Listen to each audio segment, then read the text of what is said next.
भगवान, मैं इन काले ससुराल वालों की बहू नहीं बन सकती, प्लीज। ये सब एक सपना हो, ये सच नहीं हो सकता। भगवान करे मैं अभी नींद से जाग जाऊं और ये सब गायब हो जाए। सिया अपने ससुराल के दरवाजे पर खड़ी होकर ये सब सोच रही थी। उसका चेहरा उतरा हुआ था। उसके सामने उसके ससुराल वाले खड़े थे। अरे बहू, कहाँ खो गई? ऐसे चौखट पर नहीं रुकते। शुभ मुहूर्त बीता जा रहा है। कलश गिराकर घर के अंदर प्रवेश कर और हमारे घर को रोशन कर दे। क्या मतलब? ये कोई सपना नहीं है, अब यही मेरी जिंदगी की हकीकत है। हे भगवान, मेरी तो किस्मत ही फूट गई।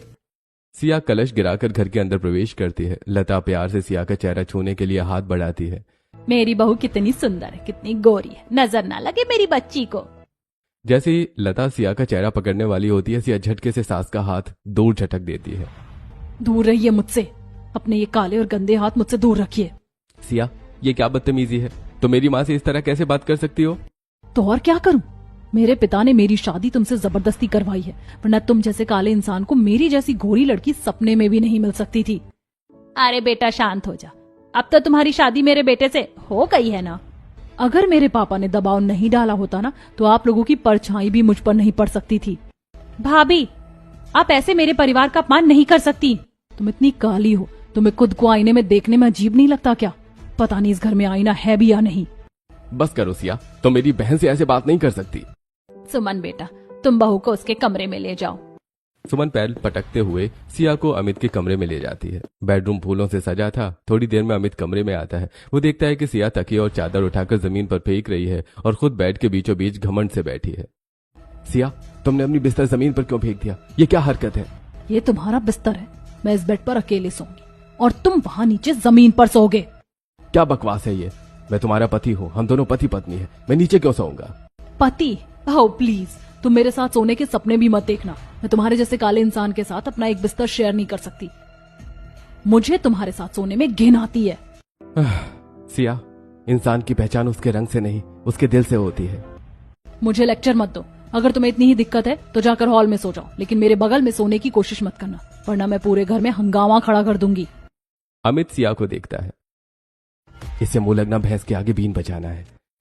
यह सोचकर वो चुपचाप जमीन पर अपना बिस्तर लगाकर सो जाता है। रात का समय है। सिया अपने कमरे में गहरी नींद में सो रही थी। अचानक वो सपने में खुद को आईने के सामने खड़ी पाती है। वो अपना गोरा चेहरा निहारने के लिए आईने के करीब जाती है तो आईने में अपना अक्स देखकर उसकी आंखें फटी की फटी रह जाती हैं। ये क्या हो गया मुझे? मेरा रंग, मेरा गोरा रंग कहाँ चला गया? इतनी काली कैसे हो गई? वो घबराकर अपने चेहरे को रगड़ने लगती है। नहीं नहीं, ऐसे नहीं हो सकता। मेरी खूबसूरती कहाँ गई? मैं इतनी बदसूरत नहीं हो सकती। मेरा रंग मुझे वापस कर दो। सिया चिल्लाती चिल्लाती उठ जाती है और जल्दी से आईने में खुद को देखती है। आईने में अपना गोरा रंग देखकर उसे चैन आता है। सिया को ऐसे चिल्लाता देखकर अमित हंसने लगता है। अगले दिन लता हलवा बनाकर सिया के कमरे में लाती है। बेटा, उठ गई तुम? मैंने तुम्हारा फेवरेट सूजी का हलवा बनाया, खाकर बताओ कैसा बना है। मैंने आपसे कहा था ना कि आप जैसी काली औरत के हाथ का बना कुछ नहीं खाऊंगी। बहू, ये तुम क्या कह रही हो? मुझे आपके ये काले हाथ देखकर ही घिन आती है। आपके इन गंदे काले हाथों से बना हलवा मैं खाऊंगी?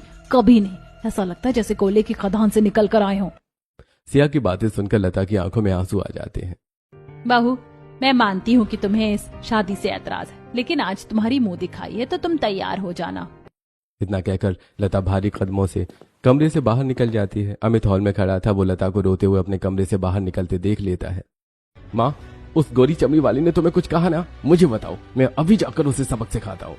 नहीं बेटा, तू शांत हो जा। वो नहीं है, उसकी शादी अपनी मर्जी के खिलाफ यहाँ हुई है तो उसका गुस्सा होना लाजमी है। उसे थोड़ा समय लगेगा यहाँ ढलने में।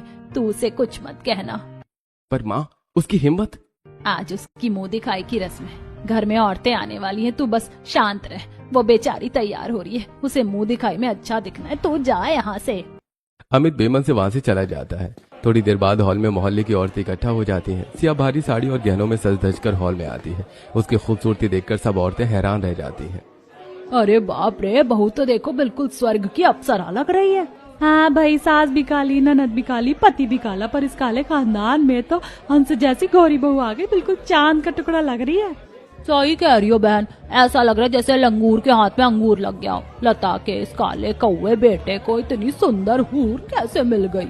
सारी औरतें जोर जोर से हंसने लगती हैं। एक कोने में खड़ी लता ये सब सुनकर बहुत दुखी होती है। उनका सिर शर्म से झुक जाता है, लेकिन सिया ये सब सुनकर मन ही मन बहुत खुश हो रही हैं। ये औरतें बिल्कुल सही कह रही हैं। मैं तो इन काले लोगों के घर में किसी गोरे हंस की तरह हूँ जो कोयले की खदान में फंस गया हो। पता नहीं मैं इन लोगों के साथ कैसे रहूंगी। मुंह दिखाई की रस्म करके सारी औरतें चली जाती हैं। तभी सिया घमंड से कहती है, देखा, अब तो आस पड़ोस के लोग भी कह रहे हैं तुम्हारे कौवे जैसे बेटे को हंस जैसी बहू मिली। तुम लोगों का नसीब है जो तुम लोगों को मेरी जैसी बहू मिली। तुम लोगों के तो बल्ले बल्ले हो गए। सिया की कड़वी बातें सुनकर सभी को बहुत बुरा लगता है। अगली सुबह सिया अपने कमरे में आराम से बिस्तर पर लेटी मोबाइल चला रही थी। अमित ऑफिस जाने के लिए तैयार हो रहा था। सिया, तुम यहाँ क्या कर रही हो? मुझे ऑफिस जाने के लिए देर हो रही है, जाकर नाश्ता तो बना दो। मैं तुम्हारे लिए नाश्ता बनाने के लिए नहीं बैठी हूँ। मैं कोई नौकरानी हूँ क्या? जाकर अपनी माँ से बोलो, वो बना देंगी। अमित चिढ़कर रसोई में जाता है। वहाँ लता और सुमन खाना बना रही थी। आ गया बेटा, देख नाश्ता तैयार है। तभी सिया पानी पीने के लिए हॉल में आती है। सुमन उसके पास नाश्ता लेकर आती है। भाभी, नाश्ता बन गया है, आप भी खा लीजिए। मैं तुम जैसे काले लोगों का हाथ का बना खाना नहीं खाऊंगी। नौकरानी से कह देना वो मेरे लिए खाना बना कर ले आएगी। वो तुम लोगों की तरह काली नहीं है। इतना कहकर सिया मुंह बनाकर अपने कमरे में चली जाती है। कांताबाई सिया का खाना बनाकर उसके कमरे में ले जाती है। ये मेम साहब तो कितनी घमंडी है। इसके ससुराल वाले काले हैं तो ये उन्हें कुछ समझती नहीं है। ना उनके हाथ का बना खाना खाती है और ना उनके साथ बैठ कर खाती है। ओ कांताबाई, क्या सोच रही हो? जल्दी से मेरा नाश्ता ला कर दो। कांताबाई नाश्ता देती है। सिया नाश्ता कर लेती है। सिया के नाश्ता करने के थोड़ी देर बाद लता सिया के कमरे में आती है। बहू, मैं और सुमन बाजार जा रहे हैं कपड़े खरीदने। तुम भी चलोगी क्या? सुमन के लिए कपड़े लेने हैं, तुम भी अपने लिए कुछ ले लेना। ठीक है, मैं भी चलती हूँ। घर में वैसे भी बोर हो रही हूँ। तीनों बाजार में एक कपड़े की दुकान पर पहुंचती हैं। दुकानदार सिया को देखकर खुश हो जाता है। अरे आइए आइए मैडम, आइए, आपके लिए तो एक से बढ़कर एक सूट है हमारे पास। अरे बहन जी, आपकी बहू तो बहुत सुंदर है। आपके बेटे की तो लॉटरी लग गई जो इतनी गोरी बीवी मिली। हाँ भाई, इसे कहते हैं किस्मत। सिया ये सुनकर बहुत इतराती है। सुमन उदास होकर कुछ कपड़े देख रही थी। उसे एक सूट पसंद आता है। भाभी, ये देखिए ना, ये रंग मुझ पर कैसा लगेगा? सुमन, तुम इतनी काली हो कि तुम पर कोई भी रंग जचेगा ही नहीं। तुम्हारे ऊपर तो हर रंग ऐसा लगेगा जैसे भैंस के ऊपर कोई चादर डालती हो। तुम कोई भी रंग ले लो, सब तुम पर एक जैसे ही भद्दे लगेंगे। सिया की बात सुनकर सुमन का चेहरा उतर जाता है। वो चुपचाप सूट वापस रख देती है। लता को यह देखकर बहुत दुख होता है, पर वो चुप रहती है। सिया अपने लिए कपड़े खरीदती है और लता सुमन को अच्छे कपड़े दिलवा देती है। अब शॉपिंग हो गई है तो चलो घर चलते हैं।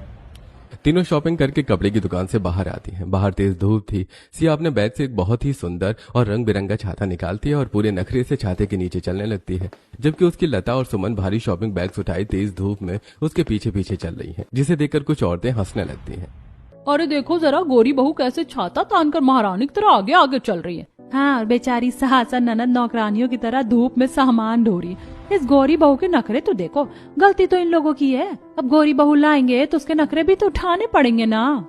सिया ये सब सुनकर खुश होती है और अपनी कार में जाकर बैठ जाती है। जब लता और सुमन कार में बैठने के लिए आती हैं तब आप लोग कार में मत बैठिए। मैं आप जैसे काले लोगों के साथ एक ही कार में नहीं बैठूंगी। आप लोग ऑटो करके घर आ जाइएगा। इतना कहकर सिया ड्राइवर के साथ कार में चली जाती है और अपनी सास और नंद को बाजार में छोड़ देती है, जिसे देखकर आसपास की औरतें हंसने लगती हैं। ऐसे दिन गुजरते हैं। एक दिन सुमन अपने कमरे में अपने चेहरे पर कॉफी और मुल्तानी मिट्टी का फेस पैक लगाकर बैठी थी। यार, आइसक्रीम खाने का बड़ा मन हो रहा है, जाकर आइसक्रीम खाती हूँ। वो आइसक्रीम खाने के लिए रसोई में आती है। तभी सिया हॉल से गुजरती है और सुमन को देखती है। ओ माय गॉड, मुझे तो लगा घर में कोई भूतनी आ गई है। ये क्या पोत रखा है तुमने अपने मुंह पर? पहले से इतनी काली हो, अब और काली लग रही हो। भाभी, ये फेस पैक है। वो बाजार में धूप से बहुत टैनिंग हो गई थी ना, इसलिए टैनिंग हटाने के लिए लगाया है। टैनिंग? जो पहले से ही तवा हो उसे टैनिंग का क्या डर? अरे तुम चाहे कितना भी फेस पैक लगा लो, कोयला ही रहोगी। पाउडर लगाने से कौवा कभी हंस नहीं बनता। सिया की बातें सुनकर सुमन की आंखों में आंसू आ जाते हैं। वो अपनी आइसक्रीम वहीं छोड़कर रोते हुए अपने कमरे में भाग जाती है। लता पीछे से आती है और सुमन को रोता देखकर दुखी होती है। वो सुमन के कमरे में जाती है। मत रो मेरी बच्ची। देख, सिया को अपनी खूबसूरती का घमंड है, लेकिन याद रख, इंसान के चेहरे के रंग से ज्यादा उसका मन साफ होना जरूरी है। अमित ऑफिस से लौटता है। आज वो बहुत खुश था। उसने अपने हाथ पीछे छुपाए हुए हैं। सिया बिस्तर पर बैठी है। सिया, अपनी आंखें बंद करो, मैं तुम्हारे लिए कुछ लाया हूँ। सिया मुंह बनाकर आंखें बंद करती है। वो एक बहुत ही महंगी और सुंदर साड़ी लेकर आता है। सिया देखो, मैं तुम्हारे लिए ये साड़ी लाया हूँ। साड़ी तो अच्छी है, इसे मैं रख लेती हूँ। लेकिन रुको, मेरे पास भी तुम्हारे लिए कुछ है। सिया उठकर अलमारी के पास जाती है और वहां से एक टैल्कम पाउडर का डिब्बा निकालकर अमित के हाथ में पकड़ा देती है। ये लो, तुम्हें इसकी सख्त जरूरत है। इसे अपने चेहरे पर रगड़ा करो, शायद तुम्हारा एक कोयले जैसा काला रंग थोड़ा सफेद हो जाए। इस बार अमित का सब्र का बांध टूट जाता है। वो पाउडर का डिब्बा जमीन पर पटक देता है।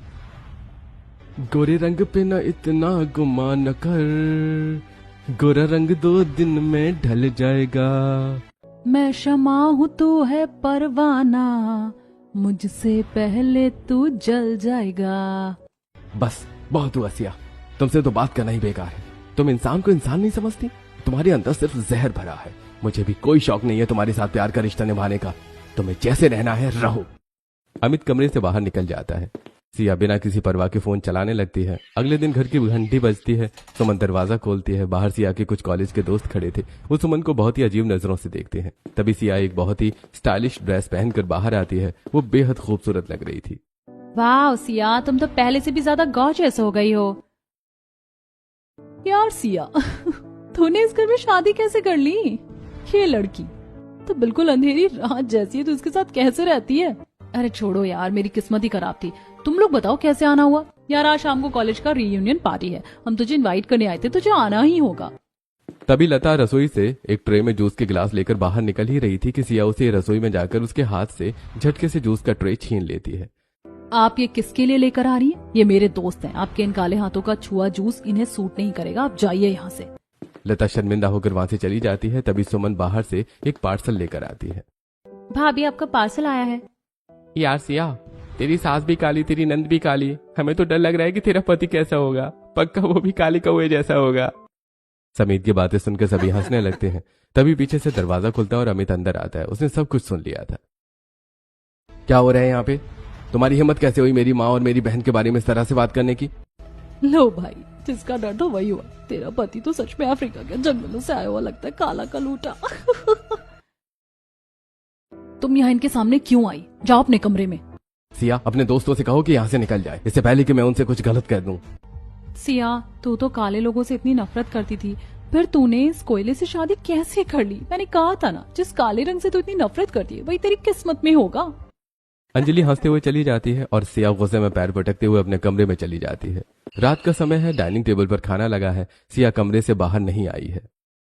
माँ, उसे बुलाने की जरूरत नहीं है, वो बहुत बदतमीज हो गई है। हम खाना खाते हैं, उसे नहीं खाना तो भूखी रहे। नहीं बेटा, ऐसे किसी को भूखा नहीं सुलाते, वो ना समझे। पर मैं तो माँ हूँ ना, मैं देकर आती हूँ। लता एक थाली में खाना सजाकर सिया के कमरे में ले जाती है। सिया मुंह फुलाए बैठी है। बहू खाना खा ले, सुबह से कुछ नहीं खाया है तूने, बीमार पड़ जाएगी। ले थोड़ा सा खा ले। सिया अपनी सास को देखती है। एक पल के लिए उसे उनकी ममता देखकर अजीब सा महसूस होता है। उसे लगता है कि ये कितने अच्छे लोग हैं, लेकिन उसका घमंड तुरंत वापस आ जाता है। नहीं नहीं, ये काले लोग बहुत गंदे होते हैं। ये सब सिर्फ नाटक है मुझे फंसाने का। मैं इनकी बातों में नहीं आऊंगी। रख दीजिए वहां, मुझे जब भूख लगेगी मैं खा लूंगी। लता खाना रखकर चली जाती है। अमित कमरे में आता है, सिया को पूरी तरह से नजरअंदाज करता है और चादर तानकर सो जाता है। सिया को अमित का ये इग्नोर करना बहुत चुभता है। अगले दिन लता, कल सिया बहू का बर्थडे है, मैं उसका बर्थडे बहुत अच्छे से मनाना चाहती हूँ। अमित, बर्थडे पार्टी की तैयारी अच्छे से करना। ठीक है माँ। आज सिया का बर्थडे है। लता ने अपनी बहू को खुश करने के लिए घर में एक शानदार पार्टी रखी है। डीजे लगा है, अच्छा खाना बना है। सिया के कॉलेज के सारे दोस्त आए हुए हैं। सिया ने रेड कलर की बहुत ही खूबसूरत स्लीवलेस ड्रेस पहनी है। पार्टी में राहुल भी आया है। हैप्पी बर्थडे सिया, तू तो आज भी कयामत लग रही है। सिया मुस्कुराकर धन्यवाद कहती है और कुछ काम से अपने बेडरूम में आती है। राहुल दबे पांव उसके पीछे पीछे बेडरूम में घुस जाता है और अंदर से दरवाजा लॉक कर देता है। राहुल, तुम यहाँ क्या कर रहे हो? तुमने दरवाजा क्यों बंद किया?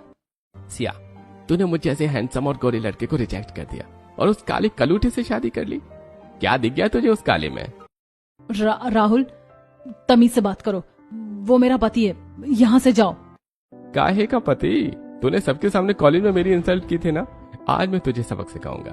मुझे पता है तेरे पति का साथ तेरा रिश्ता बिल्कुल अच्छा नहीं है। तुम दोनों में पति पत्नी जैसा कुछ नहीं है। चल मेरे साथ। छोड़ो मुझे दर्द हो रहा है, बचाओ। राहुल सिया के गाल पर एक जोरदार थप्पड़ मारता है। सिया झटके से उसे धक्का देती है, दरवाजे का लॉक खोलती है और रोते हुए बाहर हॉल की तरफ भागती है। राहुल भी उसके पीछे भागता है। हॉल में सब लोग तमाशा देख रहे होते हैं। सिया के दोस्त भी वहीं खड़े हैं, लेकिन कोई भी उसकी मदद के लिए आगे नहीं आता। तभी अमित की नजर सिया पर पड़ती है। वो राहुल को सिया के पीछे आते देखता है और उसका खून खौल उठता है। ओए! अमित राहुल के चेहरे पर एक जोरदार मुक्का जड़ देता है।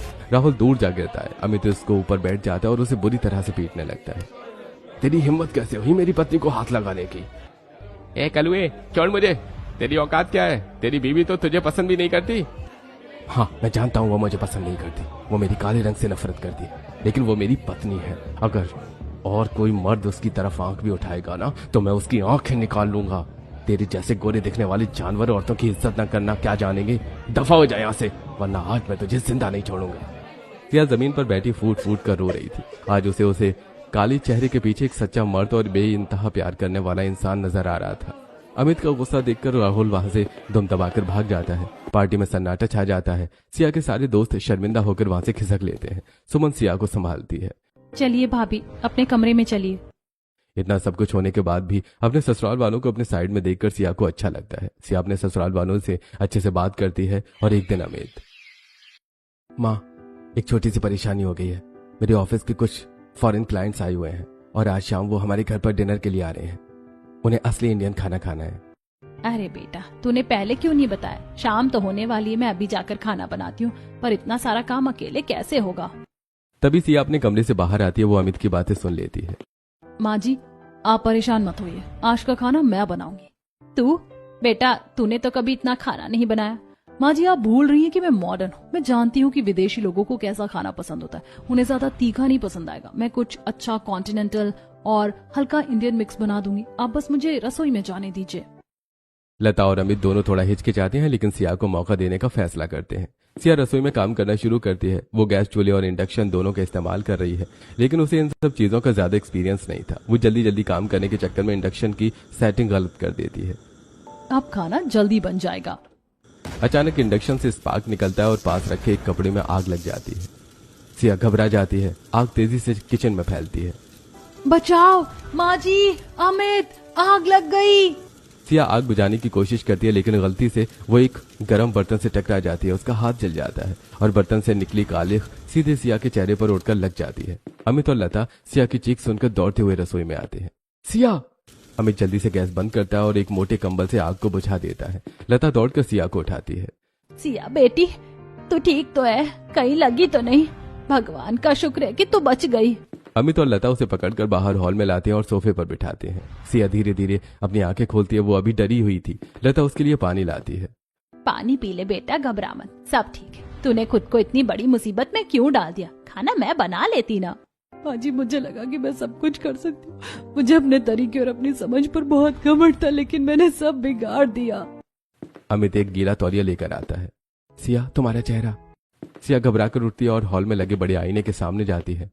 आईने में वो खुद को देखती है। उसका गोरा खूबसूरत चेहरा अब राख और धुएं की वजह से पूरी तरह से काला हो गया था। खुद को काले रंग में देखकर सिया को एहसास होता है कि वो कितनी गलत थी।